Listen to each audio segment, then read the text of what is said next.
El carácter pasivo femenino. ¿Cuáles son las características que le mueven a uno a diagnosticar carácter pasivo femenino? La característica física más importante que distingue a este tipo es la voz suave y afeminada. Impresiona por su tono agudo y falta de resonancia. La expresión facial tiende a ser suave y plástica. Los movimientos nunca son bruscos o agresivos. El tipo corporal puede ser redondeado y estrecho de hombros o en forma de V, es decir, con hombros anchos y caderas estrechas. Las manos son blandas y bastante débiles. Esto es todo cuanto distingue la apariencia física externa de estos pacientes. El carácter pasivo femenino no se derrumba, pero tampoco da muestras de agresividad. La estructura pasivo-femenina, a diferencia del homosexual, está asentada en la genitalidad, aunque inmovilizada por el temor. En los casos de masoquismo y oralidad, el problema puede ser resuelto a nivel pregenital. En esta estructura del carácter la situación se ve complicada por el hecho de que no es posible el movimiento hacia adelante ni hacia atrás. Es como si el carácter pasivo femenino alcanzase la fase genital de organización del yo, pero quedase paralizado por el miedo. El problema lo constituye precisamente esta parálisis. Los problemas caracterológicos son siempre difíciles de resolver. La debilidad de la estructura debe ser reforzada, al tiempo que se reduce la rigidez compensadora. La estructura pasivo-femenina surge como resultado del conflicto entre unos impulsos genitales debilitados y una fuerte frustración genital. El desarrollo de una estructura de este tipo está determinado por la privación oral a una edad temprana y por una posterior frustración genital que paraliza la agresividad.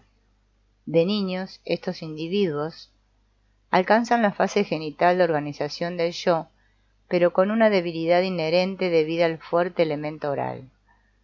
Si durante este periodo se estimulan la agresividad y la genitalidad del niño, el trastorno oral disminuirá gradualmente. La frustración capaz de bloquear la agresividad en un niño de este tipo no sería lo suficientemente intensa como para producir el mismo efecto en un organismo más sano. El organismo más débil no renuncia a la genitalidad y en este sentido no se produce regresión alguna. A lo que renuncia es a la agresividad, asumiendo una actitud pasiva. Como han señalado varios autores, se produce un desplazamiento del pene al pecho, que es considerado como un sustituto de aquel, con lo que se evita la ansiedad de castración. Los rasgos femeninos aparecen debido a la inhibición de la agresividad masculina natural y solo de un modo secundario a consecuencia de la posterior identificación con la mujer. El individuo pasivo femenino se caracteriza por su escasa expresión emocional y por su relativa inmovilidad física. Carece, por una parte, de la impulsividad propia de los caracteres pregenitales y por otra de la agresividad que distingue al varón fálico. La rigidez que garantiza su función genital inmoviliza su agresividad. De un modo superficial, el conflicto psicológico se centra en la actitud hacia la mujer. A consecuencia del trastorno oral, existe una profunda necesidad de contacto que, a nivel genital, entra en conflicto con el deseo de descarga y satisfacción. Es difícil, sino imposible, desempeñar un doble papel al mismo tiempo.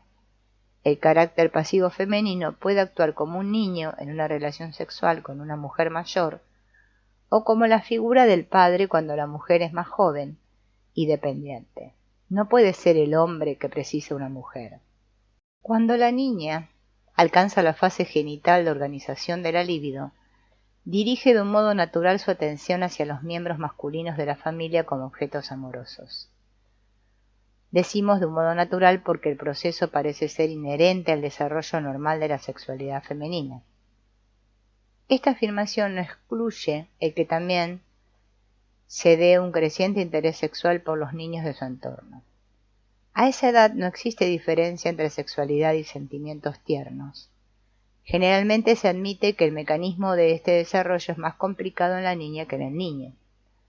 Este no tiene que cambiar de objeto amoroso al pasar de la fase oral a la genital.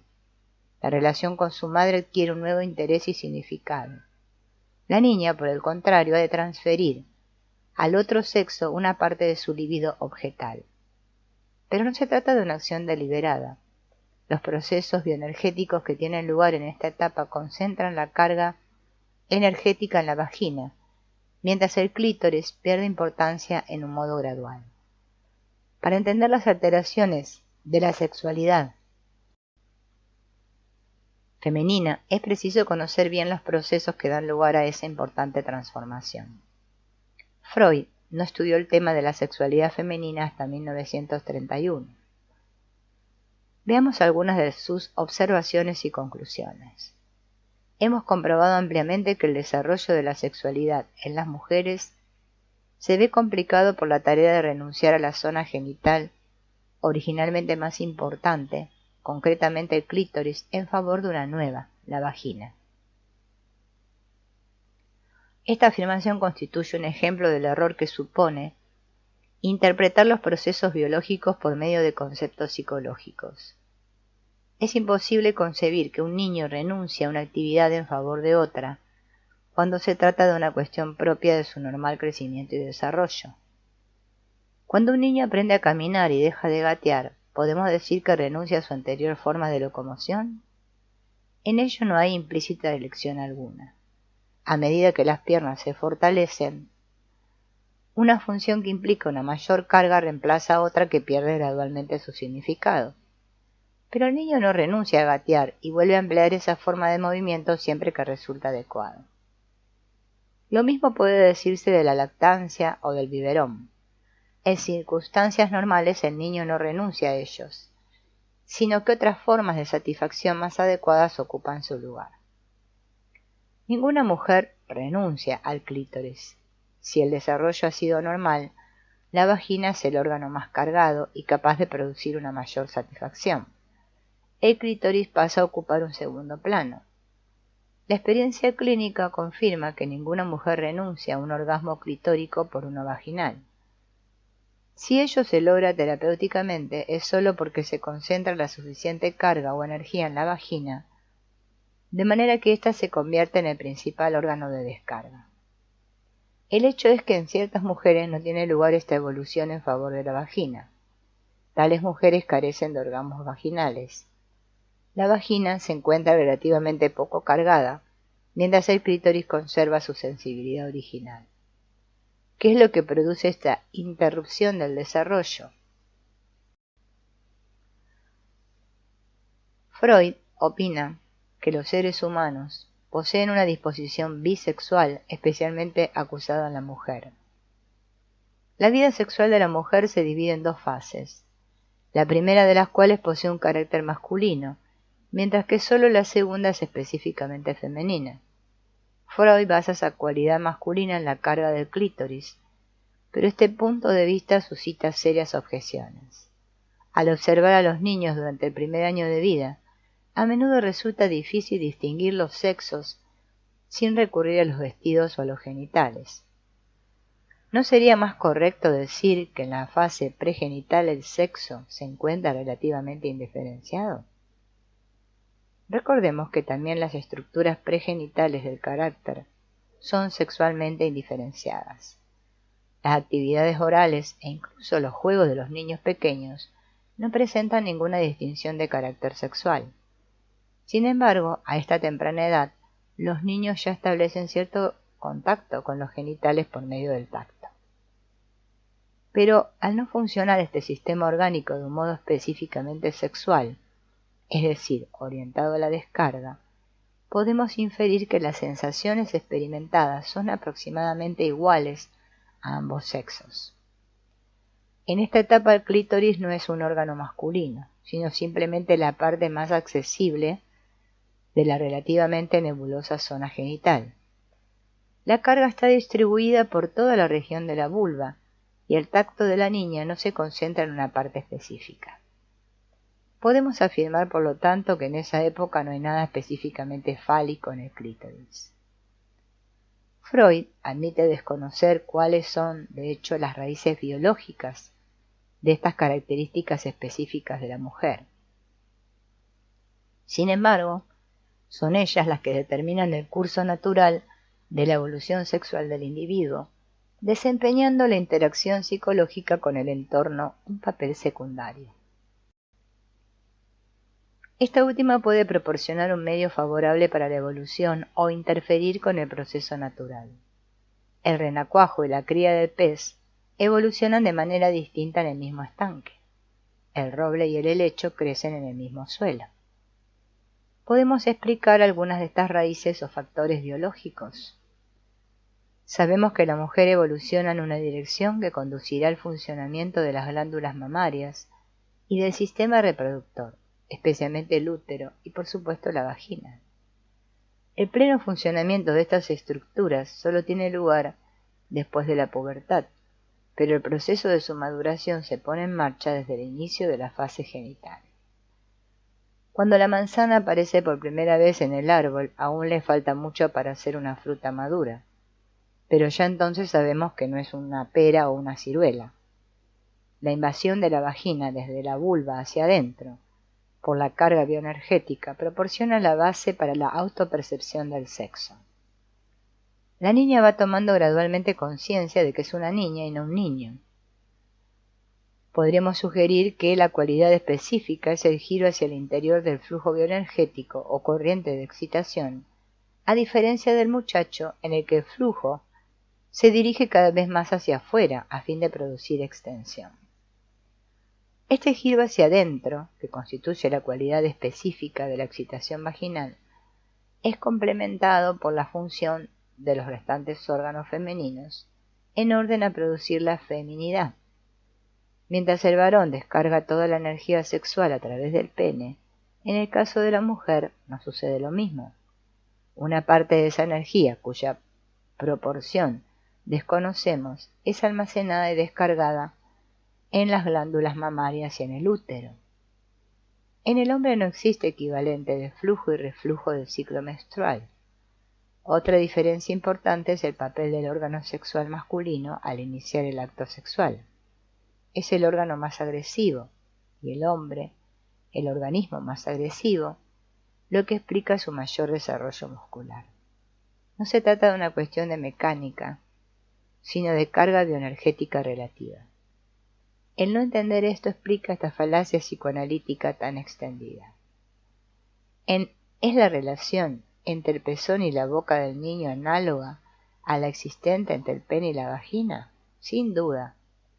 Tenemos dos órganos eréctiles y dos cavidades receptivas. Pero, aunque la mecánica de ambos sistemas sea similar, la relación bioenergética dentro de cada sistema es diferente. Si en el acto sexual el pene es el órgano agresivo dominante, en la lactancia esa función le corresponde a la boca. La boca del niño es un poderoso órgano de succión, mientras que la vagina no. No es el pezón el que busca la boca, sino esta es la que le busca a aquel. Si se introduce un dedo en la boca de un cachorro de un día, se aprecia con sorpresa la fuerza de su succión. El que el niño no sea capaz de moverse hacia el pezón con la misma facilidad que otros mamíferos recién nacidos, no se debe a una falta de carga en la boca. El pezón es el órgano pasivo en esta relación. Sin la succión de la boca la leche no saldría. Sin embargo, el sistema genital del varón adulto es capaz de producir una descarga rítmica independiente de semen, como ocurre en el caso de la emisión nocturna. Todos los niños alcanzan el nivel genital, ya que ello es lo que determina su contacto con la realidad. La cuestión es, ¿qué fuerza tiene ese contacto? ¿O con qué firmeza está sentada la personalidad en la genitalidad? De la respuesta depende nuestra clasificación caracterológica. En el carácter oral, la genitalidad está dominada por los deseos orales. Este es el significado de la observación que hace Freud de que cuando el apego al padre era particularmente fuerte, había estado precedida por un apego exclusivo igualmente fuerte y apasionado a la madre. El carácter masoquista transfiere la marcada ambivalencia de la fase pregenital a la función genital. En ambos tipos, la genitalidad como función de descarga es relativamente débil. La niña, que padece un trastorno masoquista, se aproxima a la fase genital de un modo vacilante. La alteración masoquista en el ano impide la formación de una carga suficiente para completar el movimiento hacia adentro. Desde el punto de vista bioenergético, la carga en los genitales es débil. En el varón la energía tiende a permanecer en la raíz del pene y en la mujer no se extiende más allá de la vulva y el clítoris. La vagina permanece poco cargada. La actitud de la niña hacia su padre también es ambivalente y vacilante. Si encuentra una respuesta favorable y es aceptada en su feminidad, el problema masoquista se convierte en un rasgo más dentro de una estructura histérica del carácter. Hemos de tener presente que estos niños requieren una mayor seguridad en el nivel genital que los que alcanzan dicho nivel sin haber padecido un serio trastorno con anterioridad. Por lo general, en las familias en que se dan estos casos suele ocurrir lo contrario.